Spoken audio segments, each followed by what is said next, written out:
The planet Veylora was not a place for the faint of heart. Its crimson skies and jagged mountains were home to the most formidable alien species Kellan had ever encountered.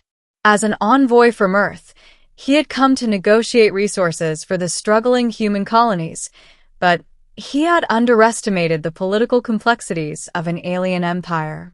Kellan stepped into the grand chamber of the alien Queen Veylora, heart-pounding.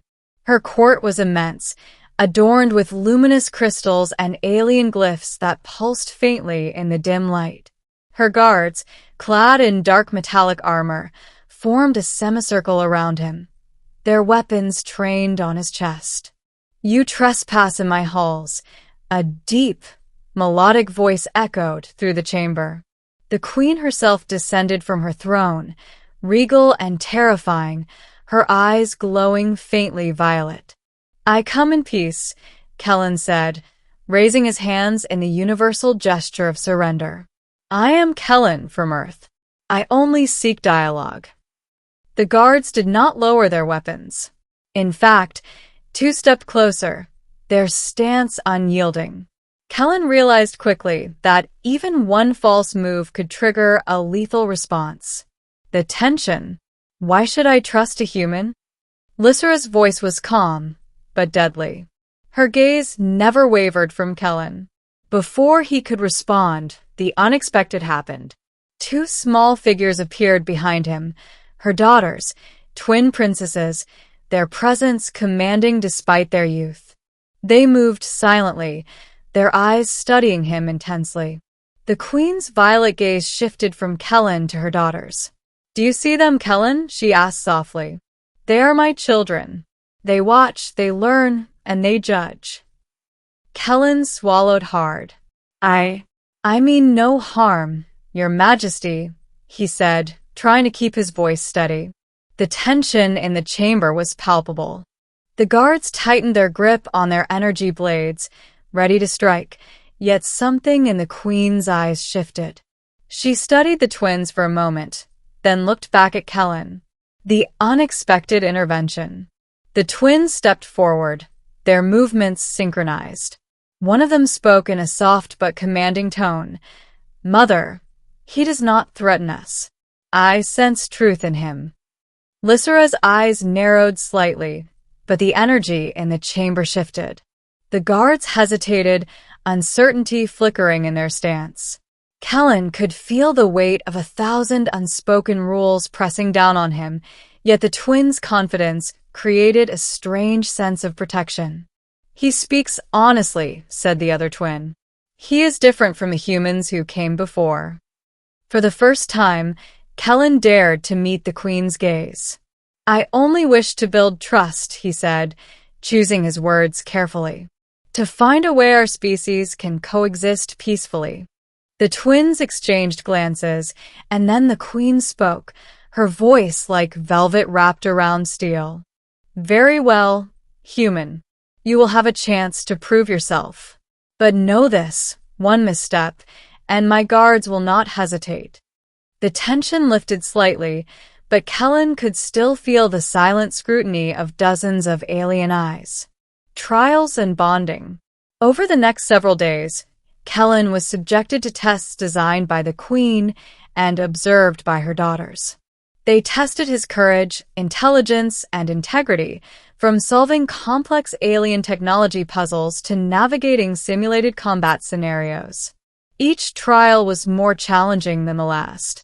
Yet, through it all, the twins remained by his side, offering guidance in subtle ways, sometimes through gestures, other times with cryptic hints. Kellan quickly realized that these princesses were not just observers. They were strategists, warriors, and learners, absorbing every detail of human behavior. One evening, after a particularly grueling test, the twins approached him privately. "You are honest," one said.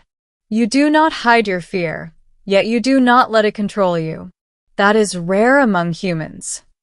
The other added, "You are patient, yet decisive. You are clever, yet compassionate. These are qualities our mother values highly." Kellan was taken aback.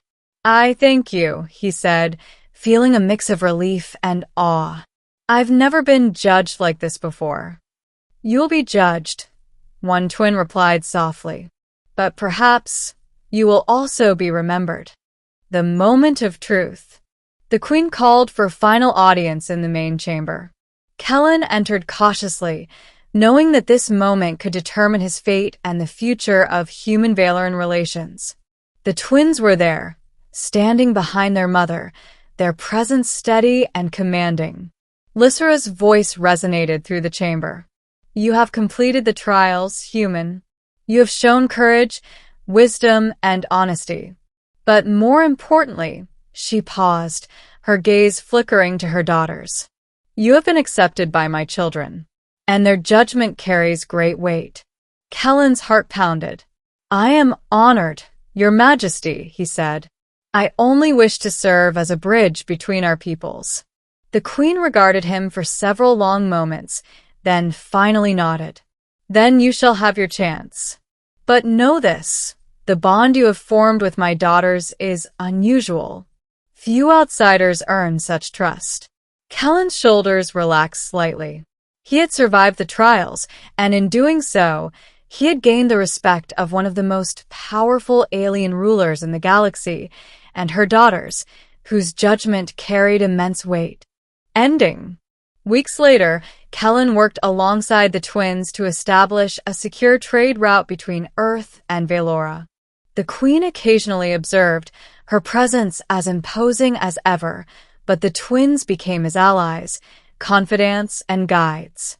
One evening, as the crimson sun of Veylora set behind the jagged mountains, the twins approached him. "Mother trusts you," one said. "And so do we. But it is not just trust, it is understanding. You see us as more than royalty or warriors.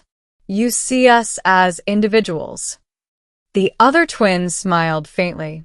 "You have changed everything, Kellan. Not just for yourself, but for both our worlds. That is a rare gift." Kellan felt a surge of pride and humility.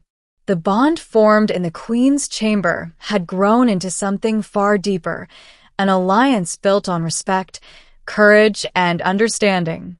In saving himself from the queen's wrath, he had also saved the chance for a lasting connection between two worlds. As he gazed out over the alien city, Kellan realized that the true power of his journey was not in diplomacy or strategy. It was in the bridges he had built, the trust he had earned, and the unexpected allies he had found in the queen's daughters. For the first time, Kellan felt not fear, but purpose. The universe was vast and unpredictable, but with these bonds forged in trust and courage, he was ready to face whatever came next, together with the daughters of the alien queen.